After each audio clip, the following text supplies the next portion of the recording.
اس خڑوس سے ہے جو آپ کا کچھ نہیں لگتا۔ میرا یہ کہنا تھا۔ دادا جان کہنے لگے وہ تمہارا خیال رکھتا ہے بیٹے، بدگمان مت ہوا کرو۔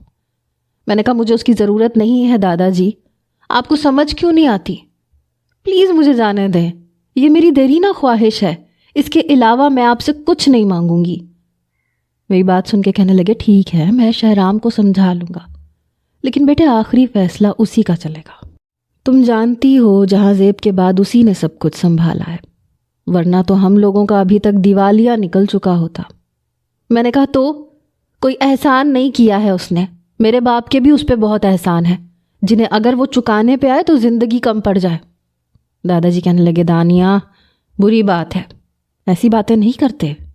میں نے کہا کیوں نہ کروں، میرے باپ کے پیسوں پہ وہ عیش کر رہا ہے، سب کچھ میرے بابا کا تھا جس پہ وہ مالک بنا بیٹھا ہے۔ دادا جان وہ ہوتا کون ہے مجھ پہ روب جمانے والا؟ میں چلا کے بولی تھی۔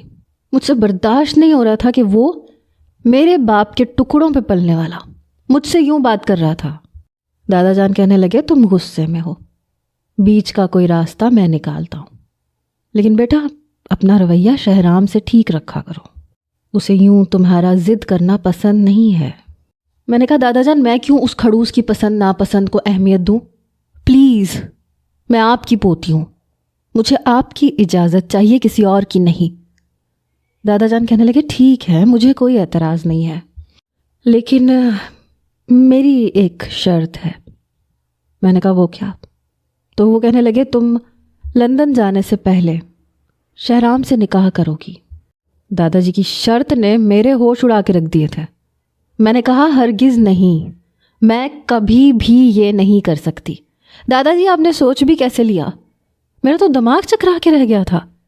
وہ کہنے لگے میں نے تمہیں لندن جانے کی شرط بتا دی ہے، یا تو میری بات مان لو، میں تمہیں ویزا منگوا دوں گا، ورنہ دوسری صورت میں تم یہی یونیورسٹی میں داخلہ لے لو۔ میں نے کوئی جواب نہیں دیا۔ دادا جان کہنے لگے اچھی طرح سوچ لو۔ یہ کہہ کے وہ کمرے سے چلے گئے، لیکن میں سوچ میں پڑ گئی۔ یقیناً یہ مشورہ بھی اس مسٹر کھڑوس نے دیا ہوگا۔ اسے ذرا شرم نہیں آئی؟ میں اسے بھائی کہتی ہوں، انسان اس بات کا ہی لحاظ رکھ لیتا ہے، لیکن وہ کیوں رکھے گا؟ اس میں ایسی شرم اور لحاظ ہے ہی نہیں، ورنہ میرے باپ کے سجے سجائے کام پہ جا کے نہ بیٹھتا، بلکہ اپنی محنت کرتا۔ اس کی نظر میرے باپ کے بزنس پہ تھی، اور اب وہ مجھ سے شادی کر کے ساری جائیداد کا مالک بننا چاہتا تھا۔ اگر میں دادا جی سے انکار کرتی تو میرا یہ خواب بھی پورا نہ ہوتا۔ میں لندن جا کے پڑھنا چاہتی تھی۔ مجھے تو یہ سمجھ نہیں آ رہا تھا کہ آخر دادا جان نے شہرام کا نام لیا تو لیا کیوں؟ کیا ان کو نہیں پتا کہ وہ کس مزاج کا انسان ہے؟ میں کیوں اس کے ساتھ زندگی گزارنے لگی؟ میں بیڈ پہ بیٹھی اپنا خون جلائے جا رہی تھی، اپنی گزشتہ زندگی کے بارے میں سوچنے لگی۔ جب سے میرے والدین کی حادثاتی موت ہوئی تھی، تب سے یہ شخص مجھ پہ حاکم بننے کی کوشش کر رہا تھا۔ پتہ نہیں دادو پہ کیا جادو کیا تھا اس نے کہ وہ اس کی ہر بات کو مقدم رکھتے تھے، حالانکہ میرے باپ نے اسے ہمیشہ اوقات میں رکھا تھا۔ پھر میں نے سوچا کہ جس قدر یہ مجھے غصے اور نفرت سے دیکھتا ہے، یہ کبھی بھی مجھ سے شادی نہیں کرے گا۔ دادا جان سے بات کرنا ہی بیکار تھا، انہیں شہرام کے علاوہ کوئی نظر ہی نہیں آتا تھا۔ اس لیے میں نے سوچا مجھے خود اس سے جا کے بات کرنی چاہیے۔ میں نے یہ لحاظ بھی نہیں کیا کہ رات کا 1 بج رہا ہے اور اس وقت موصوف سو رہے ہوتے ہیں۔ میں اپنے کمرے سے باہر آئی تو لاؤنج بالکل خالی تھا۔ دادا جان کے کمرے کی لائٹ بند تھی۔ بہت ہی اصول پسند انسان تھا، کہتا تھا 10 بجے کے بعد سو جانا چاہیے، اور اب تو 1 بج رہا تھا۔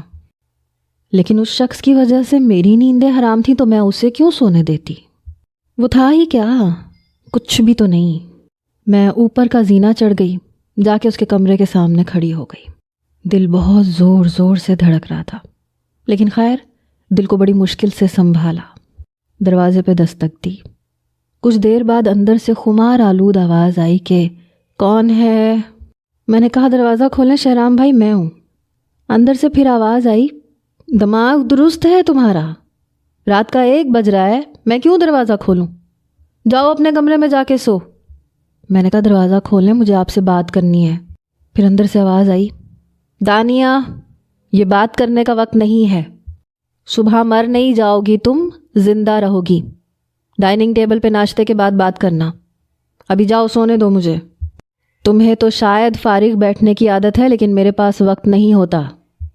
میں نے کہا دروازہ کھولیں، تو کہنے لگا عجیب غنڈہ گردی ہے تمہاری. دروازہ کھلا. وہ اپنے نائٹ سوٹ میں تھا. آنکھیں نیند سے چور تھیں، بال بکھرے ہوئے تھے، ماتھے پہ وہی بل اور گردن ویسے ہی اکڑی ہوئی. مجھے دیکھ کے بولا ہاں بولو، کیا کام ہے جس کے لیے تمہیں صبح کا بھی صبر نہیں ہو رہا؟ میں نے کہا آپ کو شرم آنی چاہیے. کہنے لگا مجھے اس وقت، مجھے نائٹ سوٹ میں دیکھ کے تمہیں شرم آنی چاہیے.